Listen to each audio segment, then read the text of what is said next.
I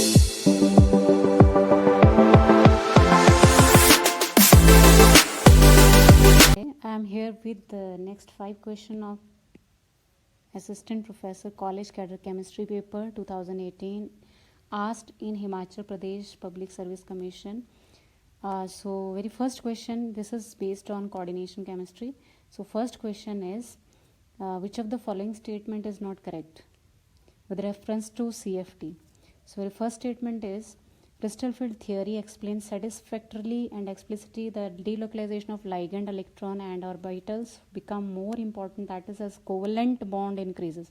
So this is the correct answer. This is incorrect statement because CFT is purely based on 100% ionic character and this is the drawback कि crystal field theory ने covalent character को बिल्कुल भी consider नहीं किया था, जबकि बाकी स्टेटमेंट इसमें करेक्ट है. CFT एक्सप्लेन नहीं करती है लाइगेंड स्ट्रेंथ को, बिल्कुल ठीक है. ना तो चार्ज ट्रांसफ़र जो इलेक्ट्रॉन या चार्ज ट्रांसफ़र होता है उसको CFT एक्सप्लेन करती है. मैग्नेटिक प्रॉपर्टी को, एब्जॉर्प्शन स्पेक्ट्रा को, बिल्कुल ठीक है. देन CFT कैन प्रेडिक्ट और interpret favourable coordination number, stereochemistry, thermodynamic properties explain कर लेती है. So our next question is, give the correct sequence of ligand in spectrochemical series. So हमें पता है कि सबसे जो strongest ligand that is cyanide, then carbon monoxide and then nitrosyl. So cyanide सबसे लास्ट में होना चाहिए. साइनाइड 2 ही ऑप्शन में लास्ट में, इसलिए बी और सी हमारा एलिमिनेट हो जाता है.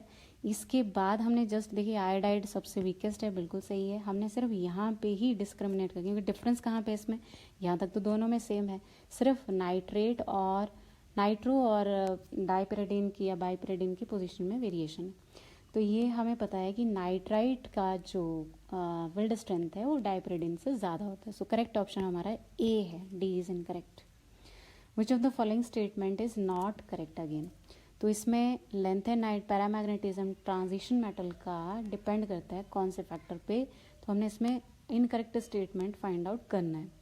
तो जो लार्ज मल्टीप्लेट सेपरेशन है उसमें मैग्नेटिक मोमेंट का जो फॉर्मूला है ये वाला, ये बिल्कुल सही है formula.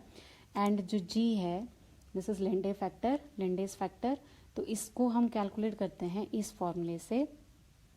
First statement. Then second है कि स्मॉल मल्टीप्लेट सेपरेशन जो है इसके बारे में बताया कि एनर्जी लेवल सेपरेशन स्मॉल क्यों है compare to KT Boltzmann constant and absolute temperature. Spin orbit coupling जो है वो निग्लिजिबल है और ट्रांजिशन मेटल की बात कर रहा है एंड उसको इग्नोर किया है. इस टाइप का जो मैग्नेटिक बिहेवियर है वो लिमिटिंग केस है फर्स्ट ट्रांजिशन सीरीज के लिए, where orbital contribution is not quenched.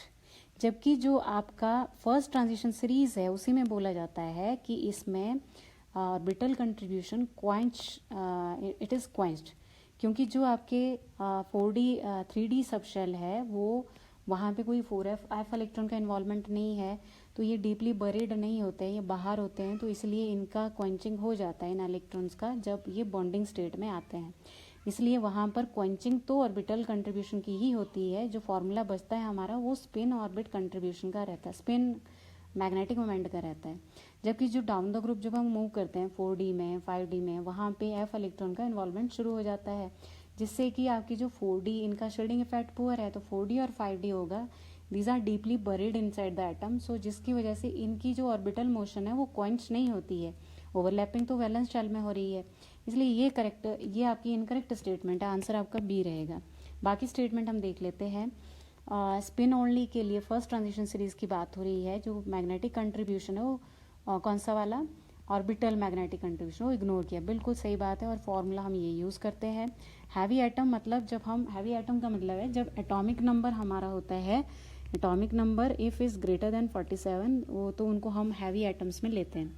तो इसमें हमारा 4D एंड 5D सीरीज आ जाती है.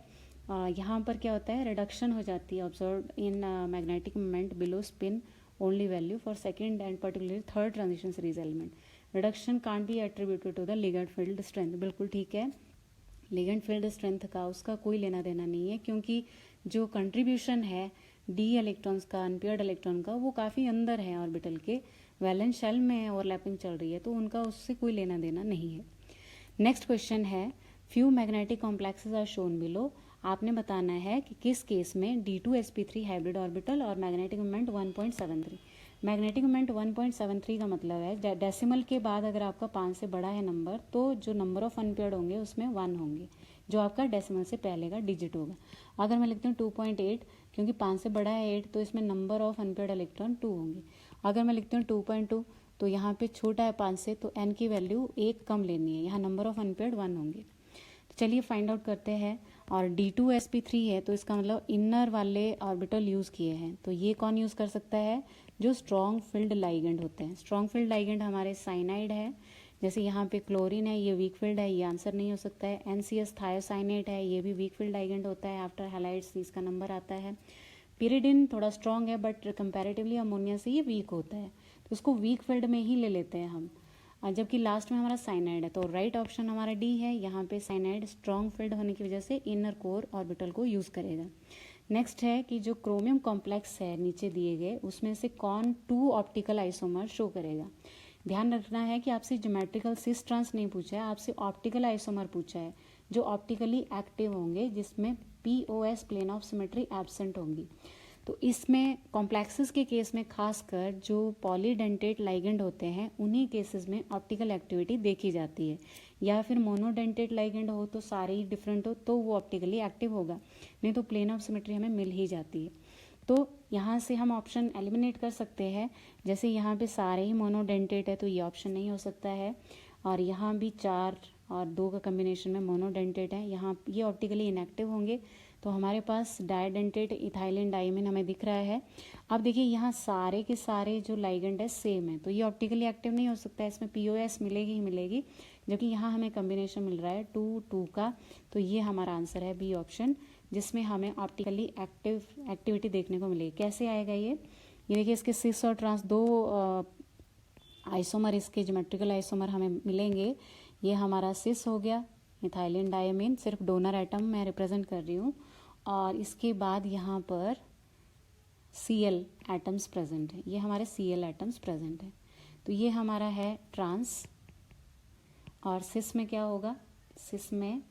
सिस में ये क्रोमियम है और इसकी 6 पोजीशंस हैं, जिसमें जो हमारे सेम लाइगेंड है वो सेम साइड पे होंगे, बाकी हमारे सेम साइड पे रहेंगे। सिस में मीन्स वो 180 डिग्री पे नहीं होने चाहिए, जैसे यहाँ पे 180 डिग्री पे आपको Cl मिल रहा है, 180 डिग्री पे Nn मिल रहा है, यहाँ पर 180 डिग्री पे नहीं होंगे, Cl का कोई और एंगल है। तो this is your cis form. इन दोनों में से एक्टिव फॉर्म कौन सी है? सिस आपकी ऑप्टिकली एक्टिव है, जबकि आपकी ट्रांसफॉर्म ऑप्टिकली इनएक्टिव है। क्यों इनएक्टिव है? क्योंकि हम इसमें एक ऐसा प्लेन पास कर सकते हैं जो कि इसको इक्वल टू हाल्स में डिवाइड कर देगा। जैसे हम यहाँ से इसको पास कर सकते हैं प्लेन को, तो यहाँ ये पूरा कट हो जाएगा, ये एटम कट हो जाएंगे सारे, तो ये वाला एटम क्लोरीन इसको रिफ्लेक्ट करेगा, तो POS is present in this case. अगर यहाँ POS प्रेजेंट है तो ये इनएक्टिव होगा, POS यहाँ प्रेजेंट है। इस केस में POS आप कहीं से भी नहीं पास कर सकते हो, ठीक है।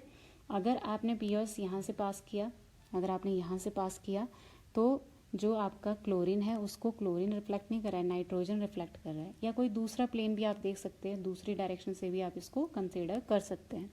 तो इन केसेस में क्योंकि आपका जो बॉन्ड है वो प्लेन से एक्सियल पोजीशन में जा रहा है, तो इन केसेस में प्लेन इसको इक्वल पार्ट्स में डिवाइड करना पॉसिबल नहीं हो पाता है हमारा। जैसे ये मैंने ले लिया यहाँ पे, इसको मैं जैसे मर्जी रोटेट करूँ, कहीं से भी मैं प्लेन पास करने की कोशिश करूँ, मैं इसको डिवाइड नहीं कर पाऊँगी 2 इक्वल पार्ट्स में, ओके।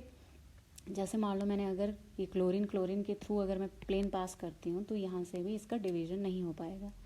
जैसे मेरा क्लोरीन है, अगर मैं क्लोरीन के थ्रू यहाँ प्लेन पास करती हूँ, लेट इट बी, ये मैंने क्लोरीन यहाँ से पास किया यहाँ पे, और मैं ऐसे बोलूँ कि ये नाइट्रोजन इसको रिफ्लेक्ट कर रहा है, बट इसको मैंने पूरा ओपन नहीं करके लिखा है, यहाँ पे CH2 भी है, CH2 भी है, तो ये फिर यहाँ रिफ्लेक्ट नहीं हो पाएंगे प्रॉपरली, तो ये इनकरेक्ट होगा आंसर। तो दिस इज ऑप्टिकली एक्टिव, और इसके जब भी एक्टिव हो तो इसके 2 आइसोमर होंगे, एक आपका डेक्स्ट्रो होगा, एक आपका लेवो होगा। So thank you, that's all for the day, thank you so much.